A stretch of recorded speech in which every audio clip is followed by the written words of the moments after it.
it's you. You need something repaired or something? Anything's better than staying here. Let's go.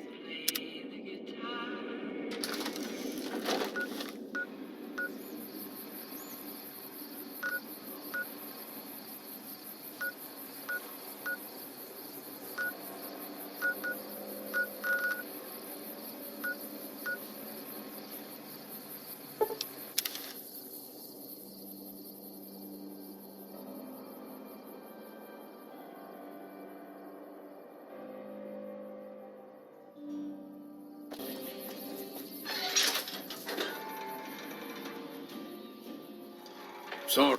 I hope Pearl knows what she's doing, letting you wander around Nellis as you please. If that's so, how about you look into repairing the solar arrays on the roof of the generator building? Nothing too complicated about it, but it's a long ways to walk my old bones, and there's been that ant problem over near there. You can't miss the array. It's on top of the generator building smack dab in the middle of Nellis, between the two runways.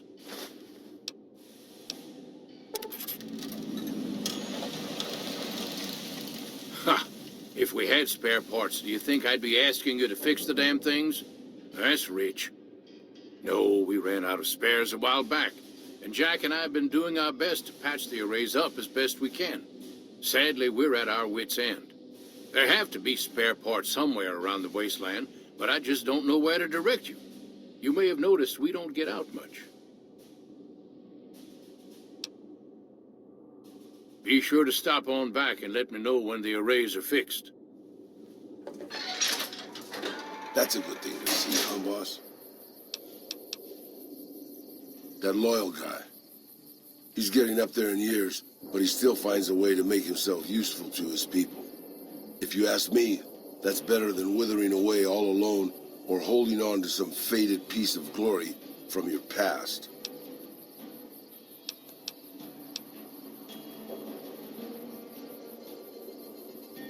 Yeah, that's what I thought too. Old history, boss. I grew up in a place called Hidalgo Ranch, just outside Mexico City. It wasn't much, just a bit of a farm, with a house for 3 generations of Tejadas. I wasn't the best behaved kid. I was quick with my hands, with a pistol or a wrench. And I wasn't afraid to get into fights over it. I never killed anybody, but I had my share of run-ins with the police. Mostly my family kept me in line. This was before the war. We were far enough away from Mexico City when the bombs fell that we missed the worst of it. But things got bad quick. Just a few days after Mexico City was vaporized, refugees started pouring down the road to our ranch. We helped who we could, but there were so many. Eventually, my father started turning people away before we ran out of food. Things got violent. My father and I got our guns, and we drove them off. About 24 men came back in the night after we'd gone to sleep. They set fire to the ranch house and barred the doors from the outside. My whole family was trapped inside. I smelt the smoke, and I got myself and my little sister Rafaela out through a window. But everyone else, my parents, my grandmother, my 2 brothers, and 2 of my sisters, all died. Rafaela and I ran. We were pursued by some of the men who attacked our home, but I was always a good shot. The ones who came after us, I killed. The rest, I left be. I had to take care of Rafaela, not throw my life away on revenge.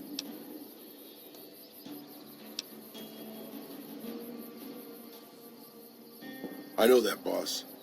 That's not what I'm getting at. I'm just getting sentimental in my old age. Anyways, forget it. Just wanted that off my chest.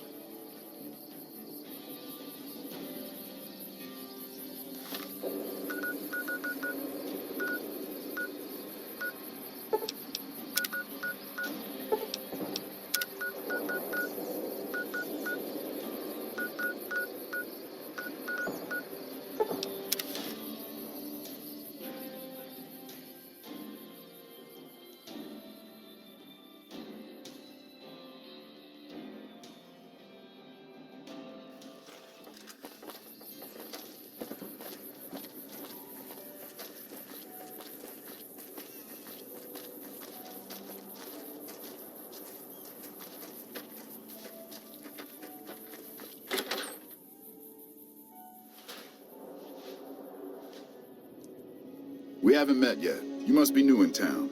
I'm Andy.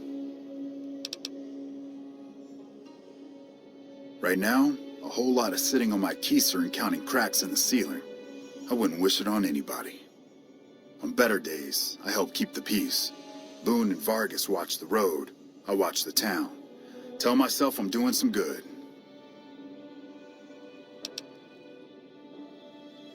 Was with them. That was back when my arm and leg used to work better.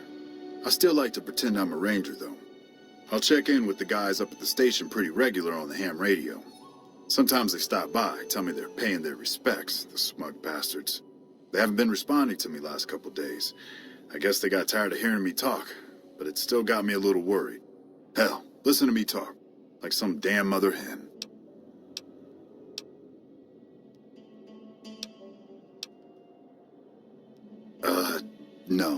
No, they're gonna think I'm having trouble letting go. They're good soldiers. I don't give them enough credit.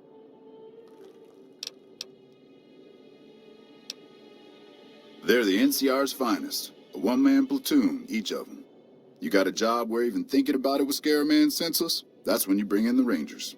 And if you see a squad of veterans, guys who are in their black armor, well, you won't find a more beautiful sight.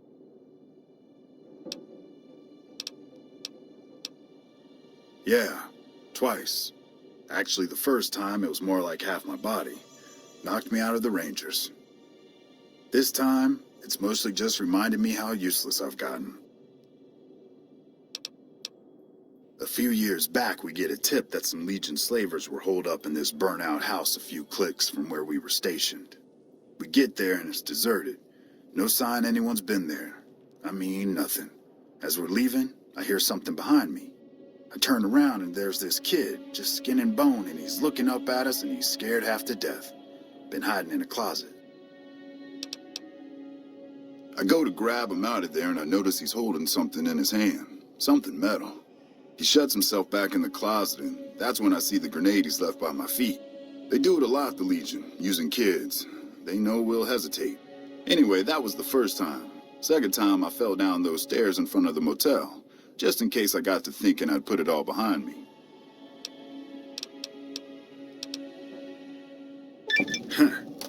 People don't exactly line up to find out what's in my head. Can't remember the last time someone suggested I knew something worth knowing. You know, maybe there's something I can do for you. Since you've gone to all the trouble of flattering a crippled old soldier, there's a move we have in the Rangers for knocking an opponent off his feet. Saved my butt a bunch of times, maybe it will for you too. Let me show you how it's done.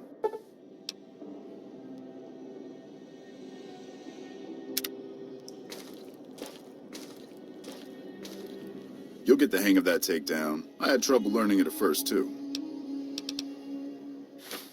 Hey, wait a sec.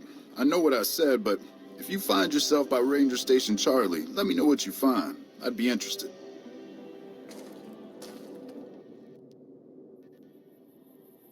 Hey, boss. Can I ask you something? What do you think of guys like Ranger Andy?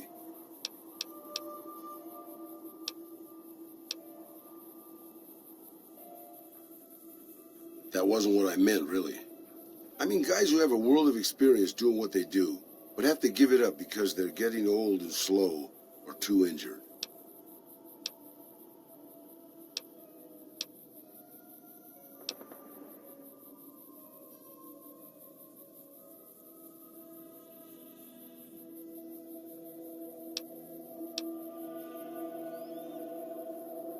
Maybe, yeah. I guess you got a point there. Not really, boss. No. After the fire, I knew my sister and I couldn't stay at Hidalgo Ranch anymore. The refugees still wanted me dead. They even put a bounty on me. I remember how scared Rafaela was. I told her if she came with me, we'd see the vaqueros. She used to love the rodeo, especially the trick riders. We figured maybe we could find help in Mexico City. We were young. We didn't know what had happened, really. We didn't understand about the bombs.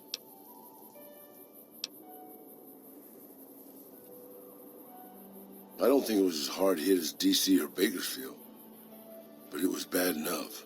By the time we got there, the city was a radioactive ruin. Still, the city was full of looters, already forming into the beginnings of raider tribes. Crime was bad before the war, but now it was a nightmare. We were living like scavengers, scraping by on what little food we could find, always looking for medicine for my burns. And then, of course, the radiation started to kick in, turning me into this handsome devil you see before you. You're a poet of understatement, boss. But there were moments it was almost worth it. I still remember finding that novelty costume shop. I was just looking around for something I could slice up to wrap my burns when I saw the vaquero outfit hanging on the rack like it hadn't been touched. I took it, not like anybody else needed it, you know, and wore it back to our camp. Rafaela laughed, for the first time since the bombs had fallen.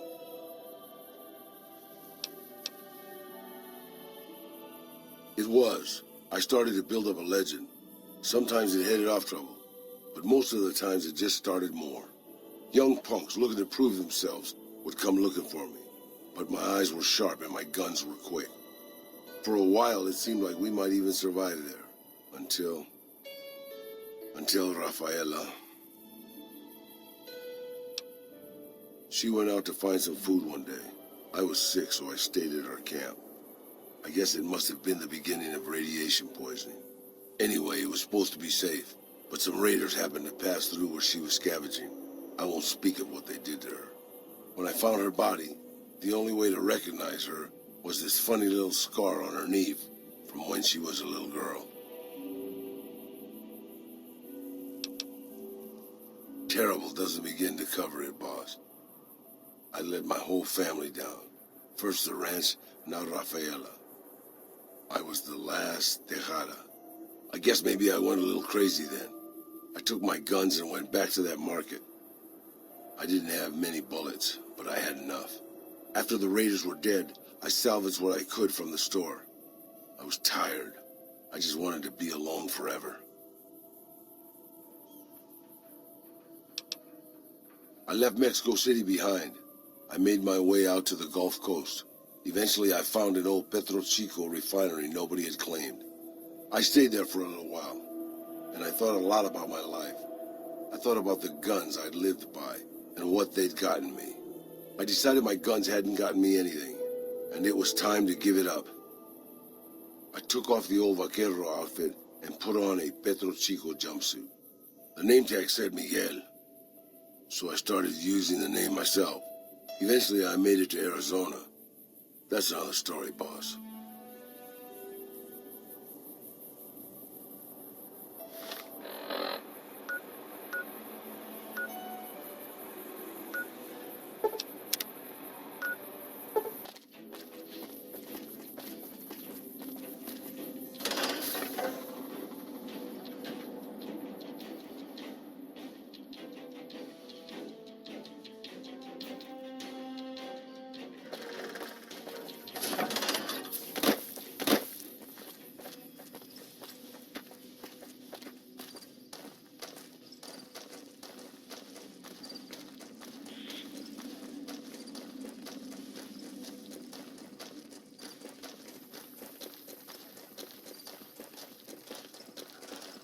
Hello?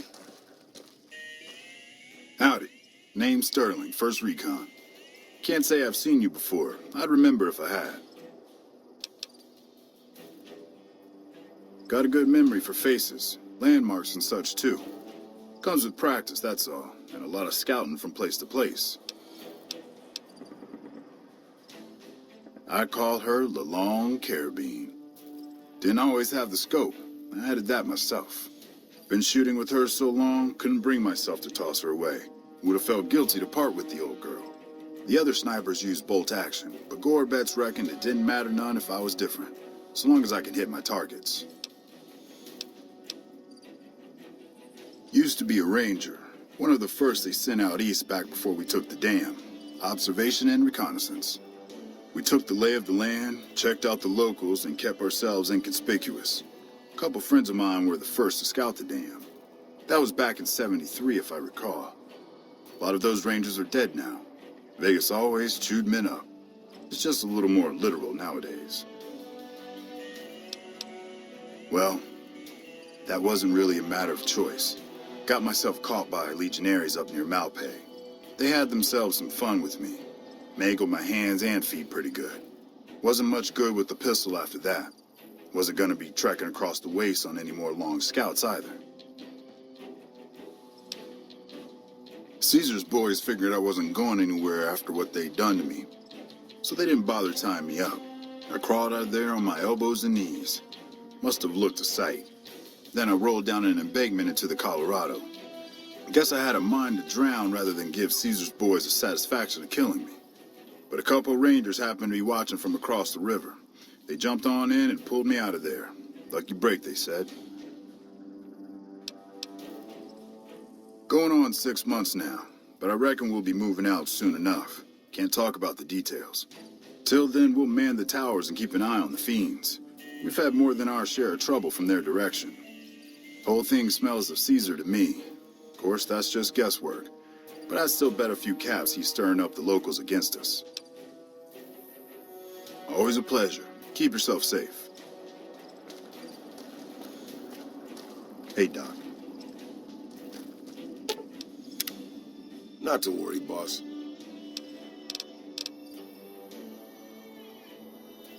Got a second to talk, boss? Meeting Corporal Sterling. Well, it kind of got me thinking.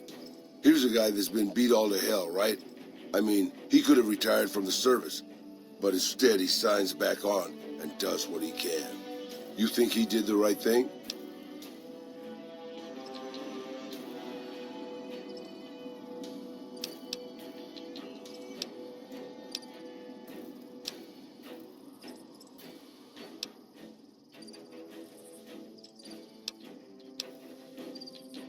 You think so, boss?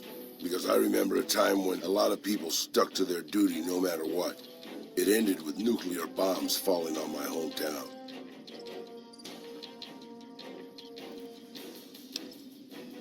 I left everything when I left Mexico. My home, my family, my name, even my face. I know it's surprising, boss, but I wasn't always just handsome.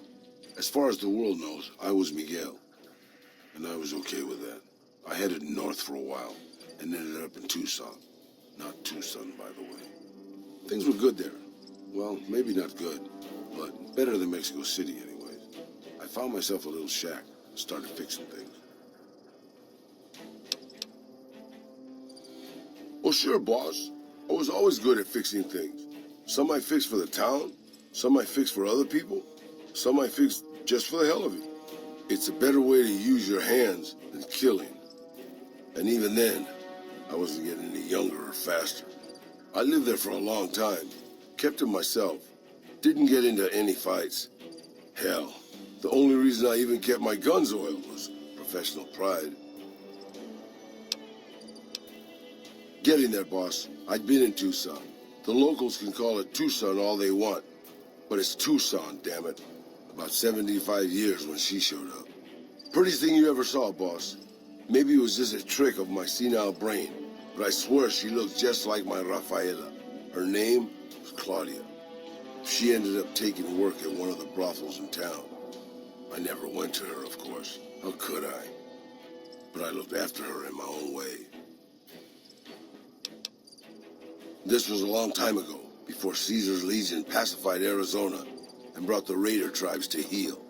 A tribe came into Tucson one day. More a gang, really. Dirty Dave and his 6 brothers. They were looking for bullets, and I sold some to them. I figured if I did that, they'd leave town before they tore it up too much. No, boss. No, they didn't. As I was saying, I hoped they'd leave the town in peace. Instead, they decided to stop at Claudia's brothel to take the edge off. I don't know which one of them got rowdy first, but by the time I heard the screams and got my guns, it was too late. They shot up the brothel, killed 4 girls, and taken Claudia for their sport. I went after Dave and his brothers. They had a head start, but they slept nights. I didn't. Took me 3 days to catch up to them. Claudia was dead when I got there. They put a bullet in each of her eyes. I couldn't do anything except avenge her. just like Rafael. I charged into the middle of their camp and started firing. 2 of them were dead before they knew I was there. The other 5, though, they shot the shit out of me. I would have died, I think, if I wasn't so full of rage. By being a meaner old cuss than the rest of them, boss. I wanted to keep living until they weren't. So I just kept shooting until they were all dead.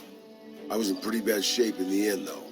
I don't know how long I laid there, with the sun baking me and the buzzards chomping at me. Eventually, I got the strength to start moving. Some long time after that, I managed to drag my carcass back to town. When I recovered, more or less anyways, I left Tucson and headed west. I ran into Tabitha at Black Mountain, and well, the rest you know. I swore I was done with the gunslinging life. I was too old, too slow, and too beat up to protect anyone anymore. I thought I was done forever, but after traveling with you, I realized I've always had my doubts. About whether I still had what it took to carry my pistols proudly, to use them to do what's right. And now that I've been traveling with you for a while, you made me realize that I can still do that. Maybe I'm not as tough as I used to be, but my brains can make up for that. And my hands are still quick enough. It's time to put the guns back on.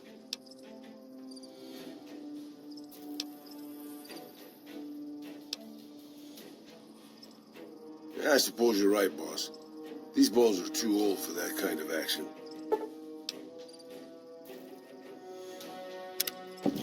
Hello?